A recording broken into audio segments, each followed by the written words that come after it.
अस्सलाम वालेकुम नाजरीन, program live with Nasrullah Malik के साथ मैं हूं आपकी मेज़बान माहा इकबाल। नाजरीन, सियासत की प्याली में हम देख रहे हैं कि इस वक्त तूफान बरपा है। तहरीक इंसाफ की बात करें तो तहरीक इंसाफ इस वक्त टूट फूट का शिकार है, जहां पर हम देख रहे हैं कि तहरीक इंसाफ के सेक्रेटरी जनरल उमर अयूब मुस्ताफी हो गए हैं और तहरीक इंसाफ एक बड़े धड़े की अलहदगी की बाज़ गश्त सुनाई दे रही है। और हम ये भी देख रहे हैं कि तहरीक इंसाफ आने वाले दिनों में मजीद उलझनों और परेशानियों का शिकार हो सकती है। और दूसरी जानिब हम बात करेंगे हुकूमत के पहले 100 दिनों की परफॉर्मेंस की, जिसमें हुकूमत ने कितनी कामयाबी हासिल की और अवाम को कितना रिलीफ मिला।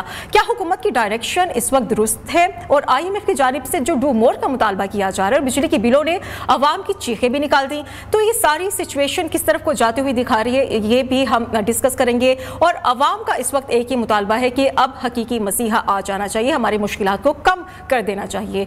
तो अपने पैनल को मैं इंट्रोड्यूस करवाऊंगी। हमारे पैनल में हमारे साथ मौजूद होंगे सीनियर तज्जियाकार है माजिद निज़ामी साहब, सीनियर तज्जियाकार होंगे नजम अली साहब, और एंकर पर्सन है सीनियर तज्जियाकार है समीना पाशा साहिबा। नजम अली साहब, सिचुएशन आपके सामने, क्या लगता है कि अभी फॉरवर्ड ब्लॉक की भी खबरों की बाज़गश्त हो रही है, तो क्या लगता है कि PTI को मजीद मुश्किलात होंगी आने वाले दिनों में? और जो कि अभी फॉरवर्ड ब्लॉक की खबरें चल रही हैं, उनमें कितनी सदाकत आप देख रहे हैं? देखिए, ये सब कुछ तो पाकिस्तान तहरीक इंसाफ के साथ होना ही है, माजी में भी होता आया। वो तमाम जमातें जो कि रियासत से टकराती हैं और रियासती इदारों से टकराती हैं, उनके साथ ये सब कुछ होता है। पाकिस्तान पीपल्स पार्टी के साथ भी हुआ, मुस्लिम लीग नून के साथ भी हुआ, पाकिस्तान तहरीक इंसाफ भी अब उसी किस्म के एक फ़ेज़ से गुजर रही है। ये कोई नई बात नहीं है। फॉरवर्ड ब्लॉक भी बनेंगे, आपस में इख्तलाफात भी सामने आएंगे, बहुत सारे ऐसे लोग भी सामने आएंगे जो मुखालफिन से मिले हुए होंगे, रियासती क़ुव्वतों से मिले हुए होंगे। लेकिन इसमें सबसे अहम चीज़ देखने वाली ये है कि ख़ुद पाकिस्तान तहरीक इंसाफ किस तरफ जा रही है, इमरान खान ख़ुद किस तरफ इसको लेकर जा रहे हैं। मुझे माजरत के साथ कहना है कि PTI ने जो ख़ास तौर पे जो अभी अमरीकी करारदाद आई और जो मुतालबा किया गया और जिस किस्म का जो मुतालबा ये किया जा रहा था कि पाकिस्तान के इंतखाबात की तहकीकात करवाई जाएँ, इससे पहले साइफ़र भी था, साइफ़र मुदाखलत थी और ये करारदाद मुदाखलत नहीं थी। ये जो है पाकिस्तान तहरीक इंसाफ के लिए मुश्किलात पैदा करेगा आगे जाकर मज़ीद। इसलिए भी करेगा कि मुझे तो ये लगता है कि पाकिस्तान तहरीक इंसाफ जो है वो पाकिस्तान के लिए, पाकिस्तान की रियासत के लिए, पाकिस्तान के अवाम के लिए शायद भारत से ज़्यादा ख़तरनाक होती चली जा रही है। भारत वो सब कुछ नहीं कर सकता था जो पाकिस्तान तहरीक इंसाफ ने कर दिया।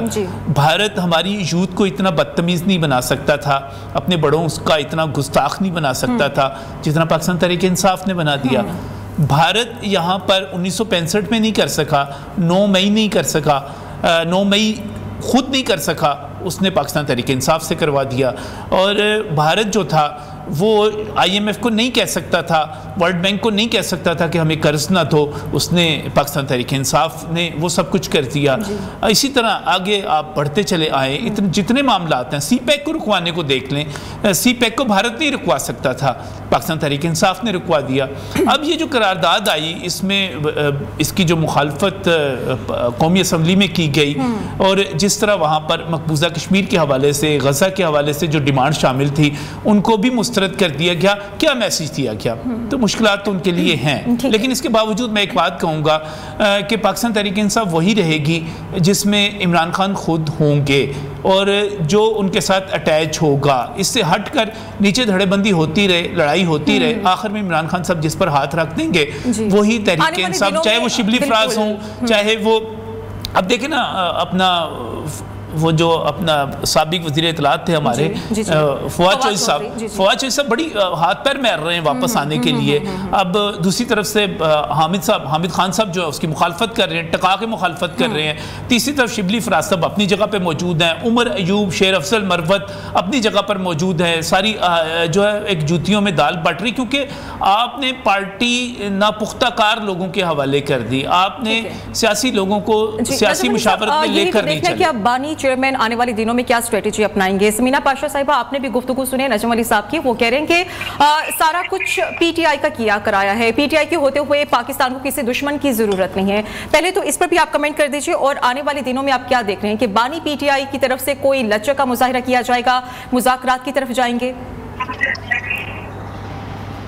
जी शुक्रिया माहा। मुझे तो गुफ्तगू सुन के ऐसे लगा कि जैसे पाकिस्तान तहरीक इंसाफ से पहले तो मुल्क में दूध और शहद की नहरें बह रही थी और सब बहुत एक दूसरे के साथ इज्जत और एहतराम से पेश आते थे और कभी किसी ने सुना ही नहीं था कि गाली नाम का भी कोई लफ्ज होता है, और ये अचानक सब कुछ रिवील हुआ है। तो देखिए मेरा ख्याल है हक़ाइक़ से चश्मपोशी नहीं करनी चाहिए। सबको मालूम है 80s 90s में कैसी सहाफ़त होती रही है, कैसी सियासत होती रही है, और किस तरह की ज़बान इस्तेमाल की जाती रही है असेंबलियों में, और कैसे कैसे एक दूसरे के खिलाफ किरदार कुशी की जाती रही है। मुझे उसमें जाना नहीं है। बहरहाल ये एक अफसोसनाक पहलू है हमारी सियासत का, जो पहले भी था, जो अब भी है, जो नहीं होना चाहिए, जो हर जमात की तरफ से है, जो नहीं होना चाहिए।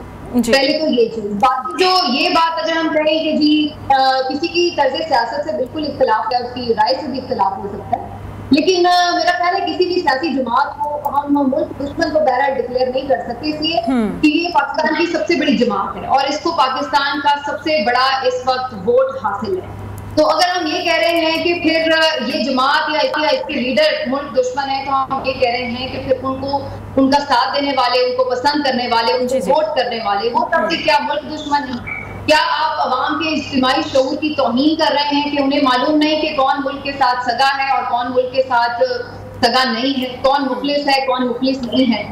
तो देखिए हमें, मेरा ख्याल है, थोड़ी संजीदगी और मैच्योरिटी का मुजाहरा करना चाहिए। पाकिस्तान तहरीक-ए-इंसाफ इस मुल्क की एक बड़ी सियासी जमात है, एक हकीकत है, एक सूबे में उसकी हुकूमत है, 2 सूबों में वो बड़ी अपोजिशन पार्टी के तौर पर इस वक्त मौजूद है, अगरचे कि अभी जो फॉर्म 47, 45 के मामला है वो अपनी जगह, लेकिन अगर फॉर्म 47 के मुताबिक भी देख लें तो वो इस वक्त भी पाकिस्तान जी ज्यादातर जेस्चर यही जा रहा है कि गालम गलोच का जो कल्चर है वो फिरोग दिया गया है ज्यादातर पीटीआई की तरफ से। आज भी पंजाब असेंबली में जो सूरत हाल पैदा हुई, लेकिन इस चीज को कहीं ना कहीं तो रोकना है ना। अगर ये गालम गलोच, उसकी तनकीद बराए तनकीद हो रही है, तनकीद बराए इस्लाह का जो माहौल है वो पैदा होता हुआ नहीं दिखाई दे रहा।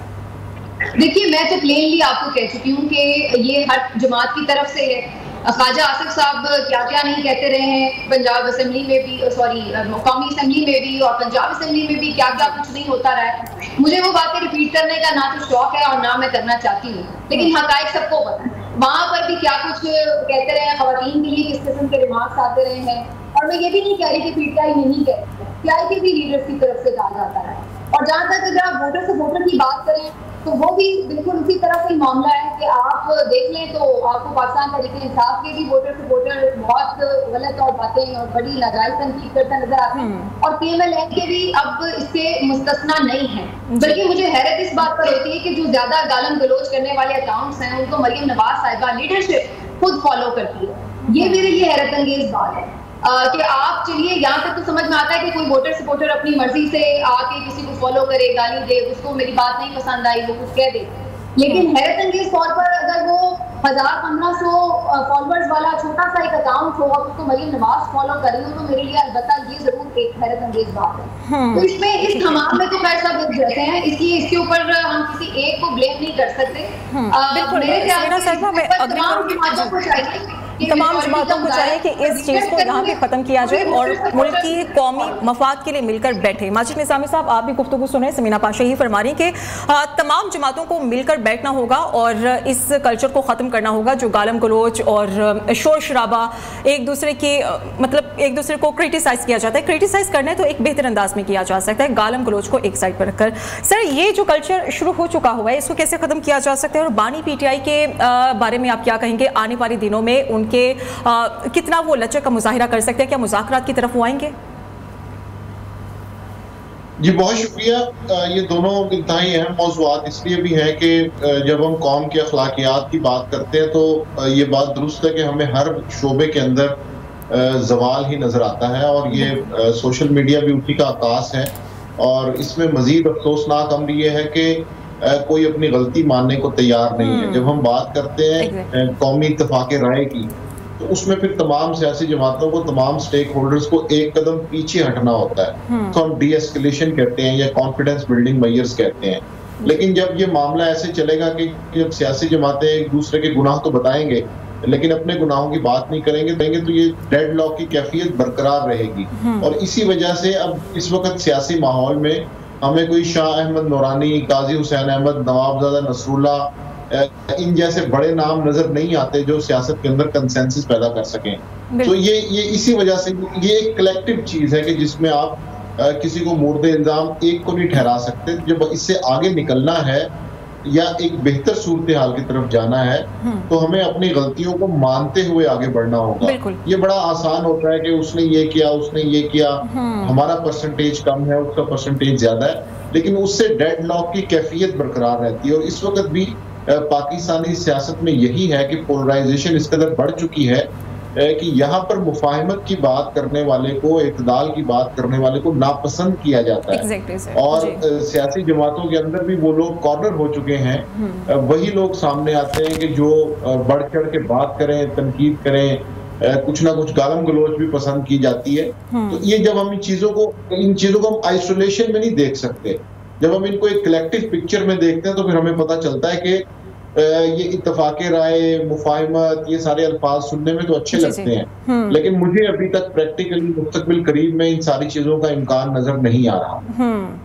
ٹھیک ہے. اور ماجد صاحب یہی تو صورتحال بنی نا جب وزیر اعظم شہباز شریف کی طرف سے مفاہمت کا ہاتھ آگے بڑھایا گیا، ان کی طرف سے کہا گیا کہ آئیں ایک ٹیبل پر بیٹھ کر ہم مذاکرات کرنے کی کوشش کرتے تو ان کا مذاق بنا دیا جاتا ہے. نجم ولی صاحب، اب یہی ماجد نظامی صاحب یہ کہہ رہے ہیں کہ ہمیں اپنی غلطی کو مان کر، اپنی انا کو ایک سائڈ پر رکھ کر قوم کے بارے میں سوچنا ہوگا. میں سمینہ کی بات سے اور ماجد دونوں کی بات سے اتفاق کرتا ہوں کہ یہ گالی گلوچ کا کلچر کسی ایک پارٹی کی طرف نہیں ہے. یہ کوئی یہ نہیں کہہ سکتے کہ صرف پی ٹی آئی کرتی ہے اور مسلم لیگ نون والے کوئی حاجی نمازی بیٹھے ہوئے ہیں. یا ایون میں آپ کو بڑی معذرت کے ساتھ بتاؤں کہ یہ کلچر تو مجھے جماعت اسلامی میں بھی نظر آتا ہے، یہ کلچر مجھے ٹی ایل پی میں بھی نظر آتا ہے، یہ کلچر مجھے ہر جگہ پہ نظر آتا ہے. لیکن بہرحال ایک بڑھوتری جو جہاں سے ہوتی ہے وہ اپنی جگہ پر موجود ہے، فیک اکاؤنٹس جہاں سے بنتے ہیں وہ اپنی جگہ پر موجود ہے. ہم سب کو جو ہے اس کا مل کے روکنا ہوگا.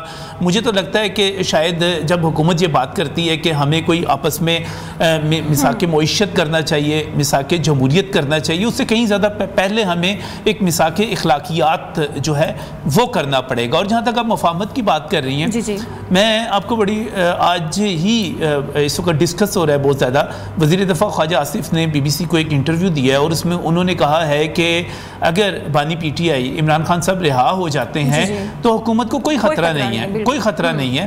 تو اس سے بہت سارے لوگ یہ بھی اندازہ لے رہے ہیں کہ شاید بیک اینڈ پہ کوئی ایسی چیز پک رہی ہے کہ بانی پی ٹی آئی باہر آ سکتے ہیں. بہت عرصے سے پاکستان تحریک انصاف کے دوستوں کا یہ خواب ہے کہ وہ باہر آئیں. وہ انہیں مرشد بھی کہتے ہیں، وہ اپنے مرشد کو دیکھنا بھی چاہتے ہیں. وہ ان کو ان کی تقریریں وہ بہت اچھا مزے کا کنٹینٹ دیتے تھے روزانہ، اس سے محروم ہوئے ہوئے ہیں، وہ واپس آئیں. تو بہت سارے لوگ یہ کہہ رہے ہیں کہ ڈیل ہو رہی ہے اور شاید اس کے لیے بات کوئی حکومت کے لیے خطرہ بھی ہو سکتا ہے. میں آپ کو بڑی واضح بات بتا دوں، عمران خان صاحب اڈیالہ میں رہیں، عمران خان صاحب بنی گالہ میں رہیں، کوئی فرق نہیں پڑتا. وہ ایوان وزیر اعظم میں تھے تو وہاں سے جب ان کے خلاف تحریک عدم اعتماد آنی تھی وہ آئی، انہوں نے کوئی توپ نہیں چلا لی وہاں بیٹھ کے، ان کو نکلنا پڑا وہاں سے اپنی اس ڈائری کو لے کر جس میں سائفر، جس میں توشہ خانہ وغیرہ کا سارا ریکارڈ تھا، وہ ساری ڈائری لے کے نکلنا پڑا ان کو وہاں سے. اس کے بعد میں تھوڑا سا اس کے بعد وہ بنی گالہ میں رہے یا وہ زمان پارک میں رہے، انہوں نے لانگ مارچ کر کے دیکھ لیے، انہوں نے روز خطاب کر کے دیکھ لیے، انہوں نے سارا کچھ. کیا فرق پڑا؟ کون سی توپ چلی؟ کون سا آسمان گر پڑا؟ پی ٹی آئی آئی روز مقبولیت پکڑتی جا رہی ہے، Pakistan Tehreek Insaf the most popular جماعت بنتی جا رہی ہے. پرسیپشن جو بھی بنا دیں، پرسیپشن جو بھی بنا دیں آپ، پرسیپشن جو بھی بنا دیں، اصل چیز تو انتخابات کے نتائج ہیں، کوئی مانے یا نہ مانے. آج تک کسی نے انتخابات کے نتائج نہیں مانے اور وہ بتاتے ہیں کہ پاکستان تحریک انصاف واقعی مقبول جماعت ہے، لیکن اس کے ساتھ ساتھ مسلم لیگ نون اور پیپلز پارٹی بھی مقبول جماعتیں ہیں. انہوں نے حکومت بنائی ہے. اگر کوئی فارم 45 اور 47 کی بات کرتا ہے اس کو حق ہے وہ کرے بات، کیونکہ انہوں نے کوئی نہ کوئی پہلے 35 پینکچر کا بھی تو ایک بڑا ہوا کھڑا کیا گیا تھا نا. کھڑا کریں، وہ بات کریں، ضرور کریں، اپنے ووٹر کو بھی مطمئن کرنا ہے، سارا کچھ کرنا ہے انہوں نے، وہ ضرور کریں. لیکن اصل بات یہ ہے کہ جب دوبارہ گنتی ہوئی بہت ساری سیٹوں پر تو پاکستان تحریک انصاف اور ان کی حلیف جماعت اسلامی 12 سیٹیں ہار گئی، مزید ہار گئی. ایسی بات نہیں ہے. یہ ابھی تو سارے فارم 45 منگوائے گئے ہیں، شاید مریم نواز کے حلقے کے بھی منگوائے گئے ہیں. مجھے خوشی ہوگی وہاں پر فارم 45 پیش کریں، گنتی ہو، فیئر ہو. ہم کیوں اس کی مخالفت کریں گے کہ جو جیتا ہوا وہ اس کو ہرا دیا جائے؟ ہم کبھی اس کی حمایت نہیں کریں گے. لیکن ابھی جو کچھ موجود ہے اس سسٹم کو چلنا ہے. اس وقت اصل مسئلہ معیشت کا ہے، اس وقت اصل مسئلہ مہنگائی کا ہے، اس وقت اصل مسئلہ بجلی کے بلوں کا ہے۔ پاکستان تحریک انصاف اس وقت مسئلہ نہیں ہے نا کہ ان مسائل کی طرف توجہ ہی نہیں جا رہی، ہمیں اور چیزوں میں الجھایا ہوا ہے، لڑائی پہ مصروف ہیں۔ ایک بریک لے لیتے ہیں، بریک کا مجھے کہا جا رہا ہے، ہم بریک لے لیتے ہیں، بریک سے واپس آ کر اپنی ڈسکشن کو دوبارہ سے جاری کریں گے۔ Stay with us.